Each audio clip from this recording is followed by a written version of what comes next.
Good afternoon, guys. We're going to give this a shot and see how well this goes. Currently, the auction is a little over 24 hours in, and we have one player that's been won so far. It's the rookie, Jeremiah Love. He went to Team Elron for a $40 salary.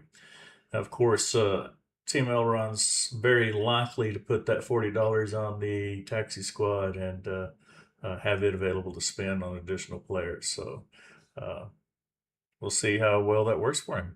He might just, have a $40 rookie. We'll see. As you can see here, we have uh, some auctions that are a little over an hour away from closing out with a high bidder. Jaden Daniels, Joe Burrow, and James Cook, all a little over an hour left in their bids at $28, $20, and $22.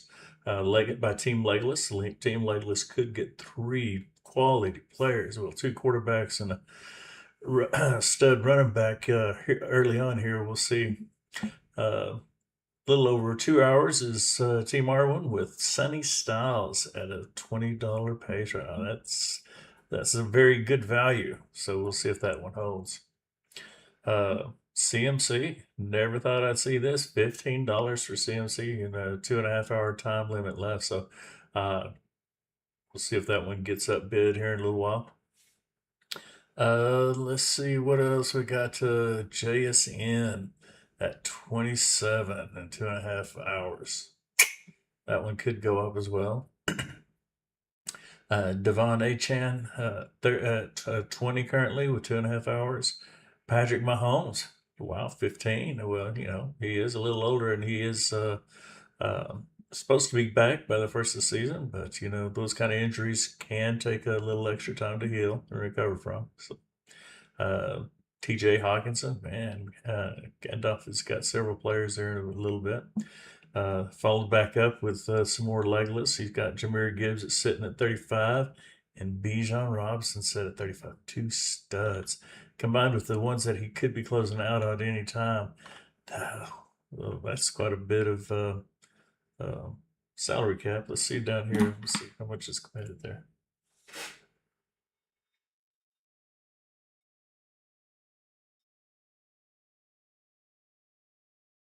I thought I could see it. Well, I've got to be logged in as myself. Okay.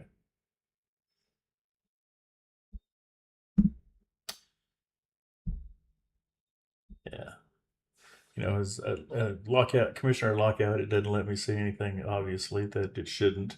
But as it shows right now, Legless has $136 not being currently spent on players. So he could have some of that in reserves on any of these bids. But that's pretty good. He's got some high quality, two good quarterbacks. Let's see what we got here. Two running backs, three running backs, four running backs. Yeah, he's got some quality players in there, so we'll have to check those out. And then we start getting into like 5 hours with Shadur Sanders. Interesting choice, but it's only $1 right now. Immediately before that, too, Josh Allen at 25, so I would expect that for him. Brandon Ayuk, $1. I bet that one increases before it goes down. Okay. Got some other. Jonathan Taylor at 16 is a good value, I think. Derrick Henry at 11. I guess that's a discount for the age. Chris Olave at 10, I think is a good value there. So David Bailey at 13. Edge rushers are, quality. Again, rookies can be placed on the taxi squad and their salary not count against you while they're on the taxi squad. Obviously, if they're on the taxi squad, they can't be started. So you have to remove them off or take them off the taxi squad and their salary becomes active. Can be helpful for,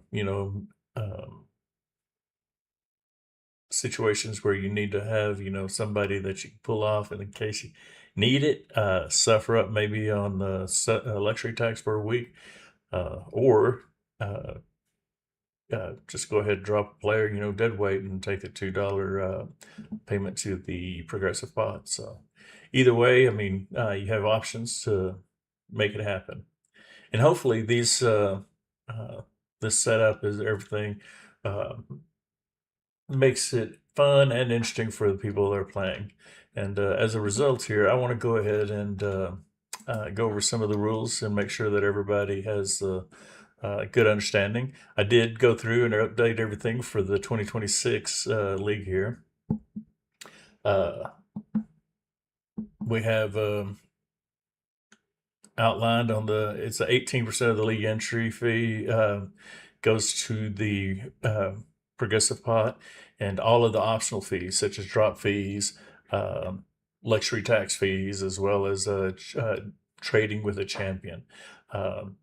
One note that I will go ahead and say right here, an update that I came up with is to put in a little addition on the rules that says if I win and I'm the defending champion, that I won't trade at all. Any other team has the option to trade, but there is a $2 per player option. That'll hopefully that'll keep or limit somewhat the desire to trade away all the future draft picks for just a handful of players, because each one of those players is going to cost the defending champion $2. So I don't know. Maybe he'll go all in, and then he'll think if I win it, then it'll be worth it because I'm going to be paying all that money in. So it is a strategy, and we'll see. But the rules here help outline everything, the expectations that the owners can have, especially from me. And I've reviewed these rules over the years, ran Empire Leagues,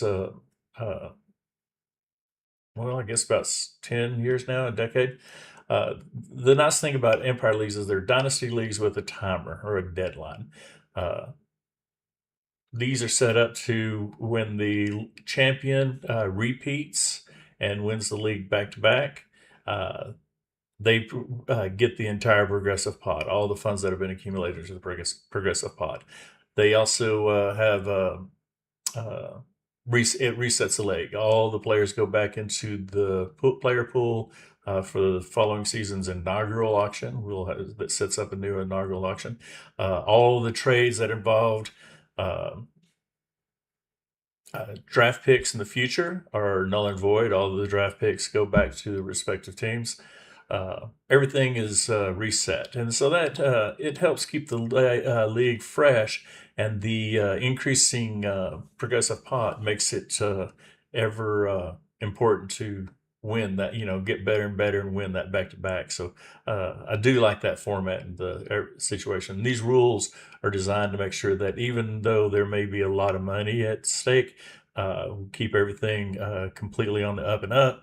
Make sure that everything's transparent. Make sure there are situations where people can have or feel good about the decisions that are made and why they're made that way. So starting with the executive committee. And the executive committee's primary purposes are to be help oversee abandoned teams, make sure that the teams are taken care of until an owner can be found. They also do the rare trade review, and I don't expect to necessarily have that many trades that are under review, but if there ever was a situation that a trade had merit for be to review, for example, it was almost a reversal of a trade that had been made 2 weeks prior, for example, then that would bring up a review for the executive committee to take a look at. Another thing is the executive committee will evaluate any situation, rules change, suggestions for rules changes. They'll also look towards any situation that may not be covered in the rules and help the commissioner provide a reasonable and fair as anything can be, but with the ultimate goal of making the league viable long term. That's what the ultimate goal is. It's not to make everybody happy and make everybody satisfied with this is exactly what I have or mind and what it should be. Unfortunately, we don't have quite that.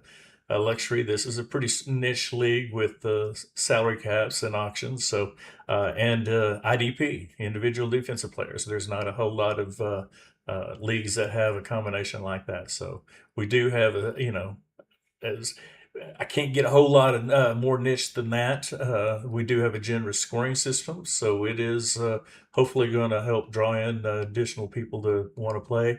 I do have a league that's only a $50 buy-in, but the same rules set up as this league is. So if you are interested, or if you're aware of anybody else being interested, just contact me and send me a message, and I'll get that information to you. And we'll see if you want to play. The executive committee will be created by two of the team owners that are preferably, well established with the league already. They have a great history where they're active, they stay involved, they want to be a part of something. They want to help make sure that the league continues to be successful. So those are the people that I'm looking forward to fill the executive committee. And of course, we'll allow the league to vote. Things that will disqualify an owner for being on the executive committee would be failing to start a lineup in any week or in the playoffs.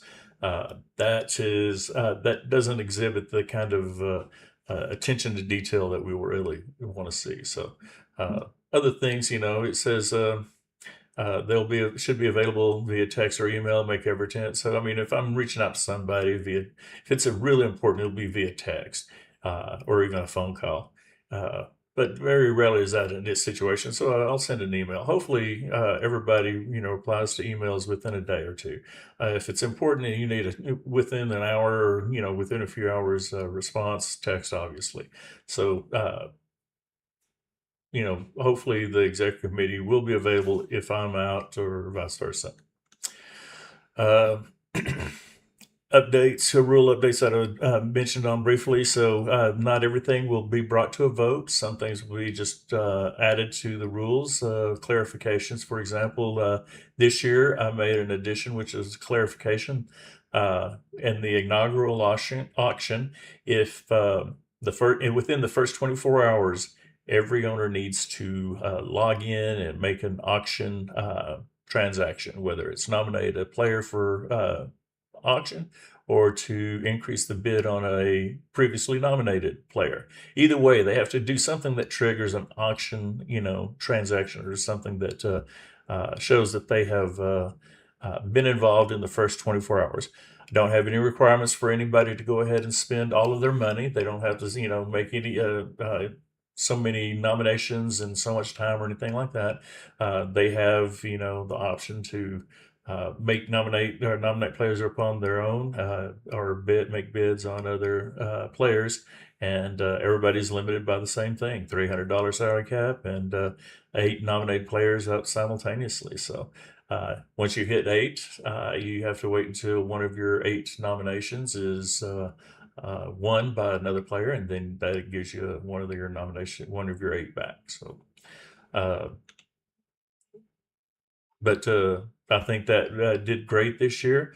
It made it very clear to everybody to, hey, you got to be involved, or we're going to have to, halt and, reset, and ridicule somebody. So all of these leagues, especially the Empire leagues here, have financing through League Safe. That makes it the easiest way for me to not have to be worried about, if somebody's taking the money from me, or if I, go on a bender and spend it all, in Vegas. That's not a problem with League Safe. All the distributions are made by majority votes, and it has worked for us for many, many, many years. So we'll keep on using it. I did try an alternative, thinking that it was going to be better than League Safe in some areas, but it was not. All right, this fee, league entry for this league is league fee entry is entry fee. League entry fee is $100 for this league. $75 goes to the current season prize money, and that money is $400 for the champion, $250 for the runner up, $150 for third place of the consolation prize, and the league scoring champion gets $100. So the rest of the money is going to be used to pay $7 of that 100. It goes to the cost of the hosting. It is currently $84 for this league. $18 for the progressive pod award to the first back-to-back champion. So the earliest that the pot could be won would be in year 2. So that means 18 times 12 for times 2 is what's going to be in the pot for that. Plus the winner would get that $400 for the winning that year as well. It winds up where the value of the one ring in year 2 is approximately going to be $1,200. You got $400 for the current championship, $432 from entry fees, and about $350 in the drop trade fees and everything. So, and possibly luxury tax. We'll see. These are estimates, of course, and this is on past history, but you never can tell what's going to happen in the future. And then the year 4, that value is $2,400. So it's doubled. Obviously, if our expectations would be linear to some degree and everything. But my expectations is as you hit, year 6 and 7 and 8, that increase is going to be exponential. You're going to have more people committing more money for drop fees, for luxury taxes for the players and everything, to spend enough to try to win the progressive pot. And I do not think that'll necessarily, it'll give some a slight advantage, but it's so hard to be able to identify, the players and the right weeks and the scoring and everything. There's so much luck involved in it. So we'll see how much we get it. I'm hoping that these rules address any situations prior to being a situation. So here, like I said, the league fees right here, you have the $100 for entry. And if you don't drop any players throughout the regular season and you don't go over the $300 salary cap, and you're not a defending champion making trades, then that's all you have to spend. $100, you're set for the entire year. However, if you do have a full roster at any time, you need to drop a player to make room for another player that you'd rather pick up, or for any reason, there's a $2 transaction fee for dropping players. It doesn't matter why, it doesn't matter how. It's going to be a $2 drop fee. That includes if you have to drop a player to reduce salary, even though you're underneath the 40 player roster total. So another fee is it's a 1-for-1 luxury tax for every dollar over the $300 salary cap each week. And there is a soft cap this year, so it is possible that owners could go over $300 via trade, or bringing a taxi or rookie off the taxi squad that cost you more than what you had available in auction, or in salary cap. So all of that money goes into the progressive pot. The annual prizes remain consistent year in and year out based on what these all remain consistent. As long as the $100 entry fee remains the same, this is what all the annual winners are going to get. The additional fees all go into the progressive pot, which increases that back-to-back champion pot, to $1,200, $1,800, $2,400. So I'm expecting roughly a $600 per year increase in the pot, but it could be more than that, especially the more years have passed. So, all right, so the league setup, we've got 3 divisions. And each division has 4 teams, and the division winner goes on to the playoffs. So that's 3 of the 4 playoff teams. Only 4 playoff teams. 3 of them come from each of the division winners, and here's how that's determined. The overall winning percentage and then your total points scored. So if you have two teams that have the same overall winning percentage, then you go straight to points scored. So we do consider points very valuable in this league as a tiebreaker. Division winning percentage is a third step, which you rarely would ever get to after going to total points. And then the head-to-head record, which really shouldn't even be there. The playoffs here, you have it laid out 1 through 3 is the division winners. And then the fourth spot will go to the highest scoring team not already in the playoffs. So again, we do focus heavily on point production in this league. Number one thing should be division winners, and it is. And then the second thing should be points, and it is. So the rosters and lineups, we'll go through this real quick and see what everybody thinks. So again, we mentioned the $2 transaction fee for every drop player. There is no fee for putting anybody on the taxi squad or injured reserve or anything, transitioning from those supplemental areas. That's all free. And if you're adding a player, you don't have to pay a transaction fee either. It's just dropping a player. So if you have an available roster spot because you didn't fill it up at first, you can add to it without having to drop a player, no fee. So offensive and defensive players for the starters, you have 1 quarterback, 2 running backs, and 3 receivers, and 1 tight end. That's the base core. You also have 3 flex and 1 super flex. So that gives you a total of 11 offensive players. And on defense, you have 3 defensive linemen, 3 linebackers, and 3 defensive backs. And then you have 2 flex players. Could be any combination of those others. No kickers, and they're all defined by my fantasy league. If there's any situation where we need to review that, maybe make any changes, we can always do that.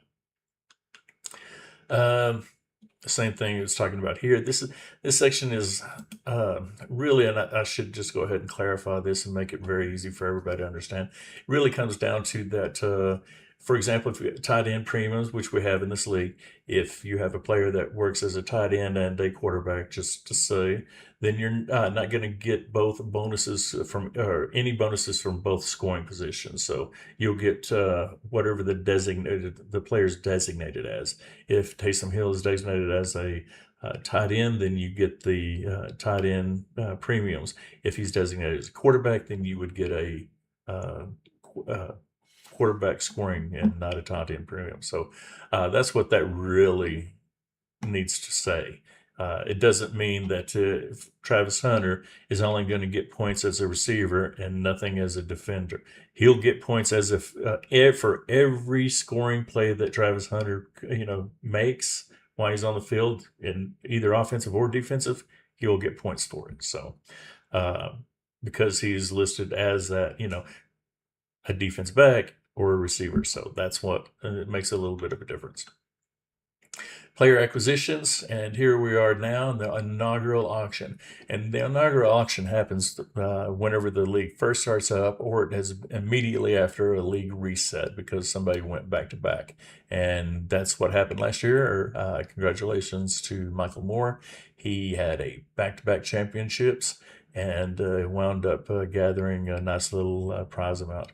I don't have it off the top of my head, but I could try to see what we have. Let me look that up.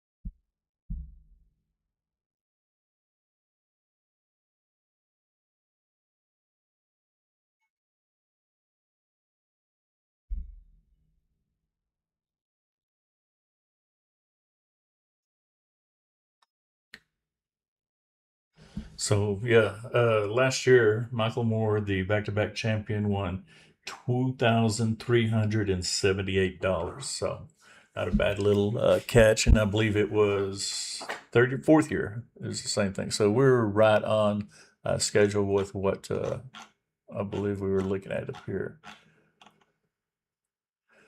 Yeah, about $2,400. So yeah, that's where I knew I based it on realistic numbers. So it's possible it can increase the further it goes. We'll see how it goes. In the inaugural auction, there's a lot of little tricks that you can do. For example, sometimes an owner will overspend on rookies and hide them away on the taxi squad, basically giving them back those salary cap funds, to spend over again. The drawback is it makes it difficult to bring those players off of the taxi squad so they can be started as necessary throughout the season. And it's not impossible, but it makes it more difficult. Now, the nice thing is you can have this player stowed away on your taxi squad, and if they don't have a good start to the season or anything like that, you're not committed to having to start them or take them off. You have the luxury of holding on to them throughout the entire first year and being first dibs on them. Now, granted, it may be a higher price than what you want, but if it is, drop them, and bidding will start all over on them. So it's really just a way to say I got first dibs. If he increases in value, then I'll keep him. If he doesn't increase in value, then I'll drop him back and we'll reset it. So I mean, nice little strategy there. Because the winning bids on the auction is what the player salary is. You don't have to have an entire roster, so you don't have to have all 40 team positions filled. In fact, you could have just your starters with a handful of bench or backups to start off the year with, and just maintain a small cushion and salary cap, and then get the players that become available in the first part of the season, where you identify those great position players to have, whether it's on defense, because that's always a good place to get value, or once the season started, or if you have a player that comes out of the blue because of an injury or just training camp, all of a sudden they're valuable.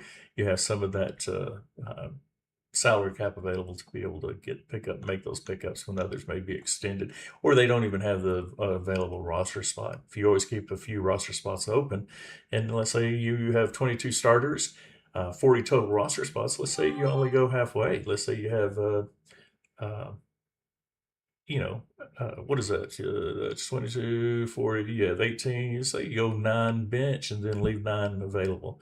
Now, granted, 9 bench, you're going to have to do a little bit of adjustments, make sure your bye weeks aren't all lined up. That would suck because you don't have the luxury or the depth to be able to survive something like that. So pay closer attention to those kind of things, or be willing to take a loss on one or two of those weeks.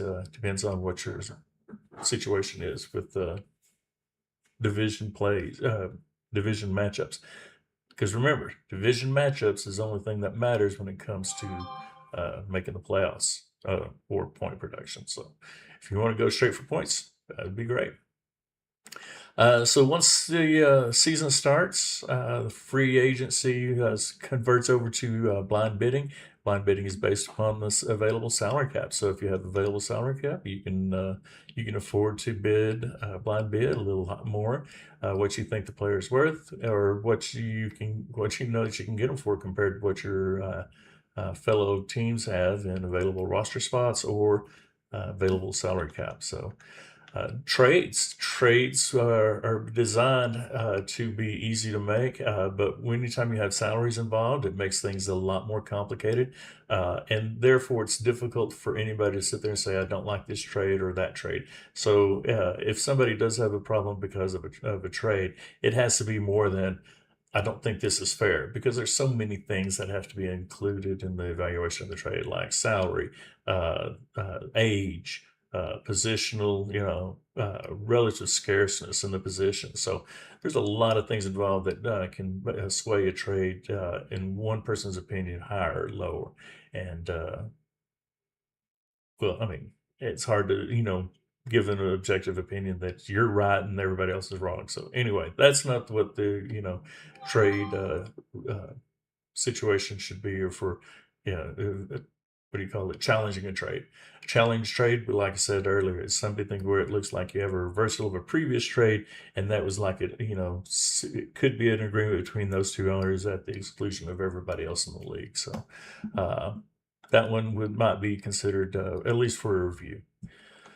And that's where this trade veto comes in, and it's all the situations, and it goes into detail how that's handled. So after the inaugural draft, when that first year is closed out, the following season, everybody will have an option. There's 5-round rookie draft. The rookie draft, everybody starts with the one position in each round, and that is a non-serpentine draft. It goes 1 through 12. Then the round 2 is 1 through 12. The round 3 is 1 through 12. So it's not serpentine in that aspect. So it is determined. The number 1 position is the 8 teams that did not make the playoffs. There were 4 teams that made the playoffs. The 8 that did not are seeded 1 through 8, and the winner of that bracket will get the first pick in the next season's draft. The runner-up will get pick 2, so on and so forth, down to number 8. The last 4 draft positions will be determined by how well those 4 playoff teams did. 4th place, 3rd place, 2nd place, and then, of course, the champion will be picking last.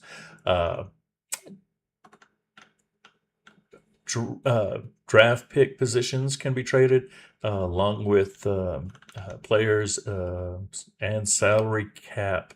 So you can, in a trade, an owner can sit there and say, hey, I'm trading this player at a higher salary cap to this other player. I want to go ahead and help offset it for a year.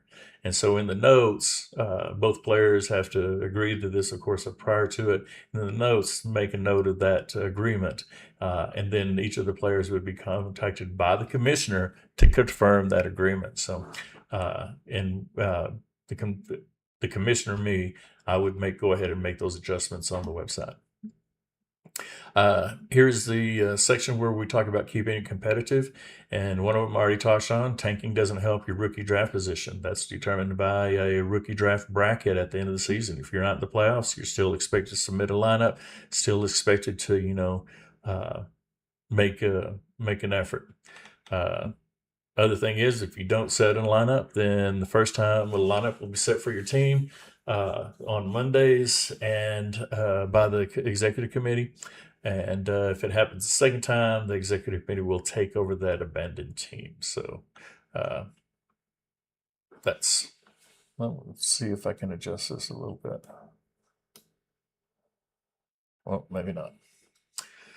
The scoring system, it's pretty generous on the defensive side. It's going to match everything. Your studs are going to match everything that your offensive side can do.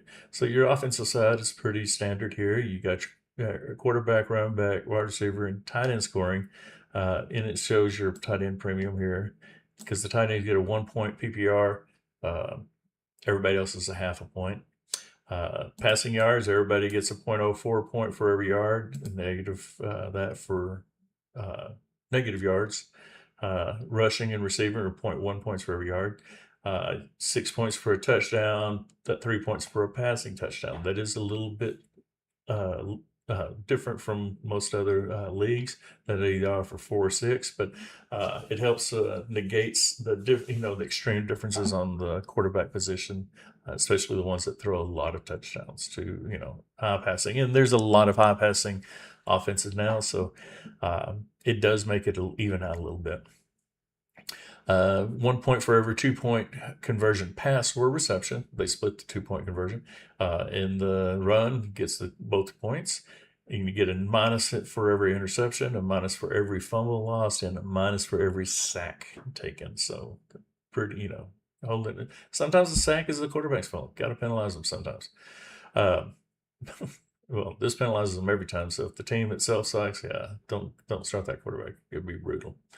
IDP scoring. This is a 1 point for an assisted, 2 point for a solo tackle, 3 points for a TFL tackle for loss, 3 points for passes defended pass, 3 points for forcing a fumble, 3 points for recovering a fumble, 3 points for a safety, 3 points for each punt, field goal attempt, or extra attempt block, 6 points for a sack, 6 points for each interception, and 6 points for each touchdown. So defenses, especially edge rushers that have a lot of sacks, or a lot, linebackers with a lot of tackles because the defense funnels through them.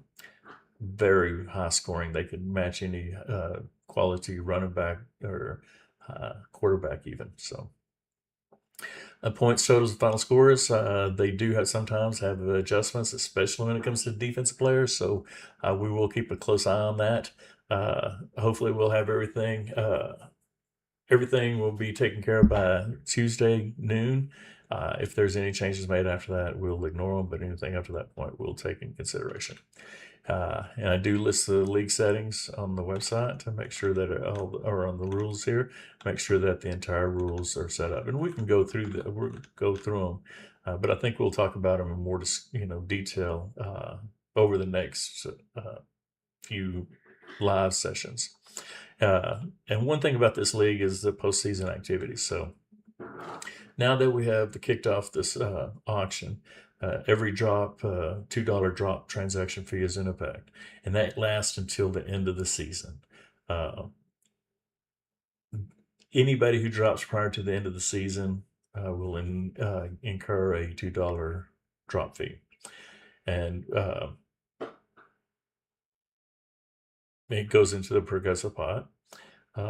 At the end of the season, everybody votes on the league payout for the champions, and then the rollover amount as well. It goes into the next season, and that everybody will, when we roll it over to next season, that creates the next season's league safe entry. So everybody will have the opportunity to pay their fees. Once a team owner pays their fees, they will be unable to drop players without a charge until the beginning of the auction. So, and the auction starts after the rookie draft. So what we'll have here is regular season, blind work through regular season, no fees for trades, dropping players do incur a transaction fee. And we're talking about having a trade deadline. No trades are allowed until week 14, so there is a trade line week 14, which is pretty generous, but still, it's there. Talks about the timeline about the playoffs and the remaining 8 teams for the rookie draft, and every roster and all the teams are locked upon completion of the playoffs. Nobody will be able to change drop players. Nobody will be able to make any changes. So roll over to league safe. Everybody who has made their payments, I will go ahead and unlock their abilities.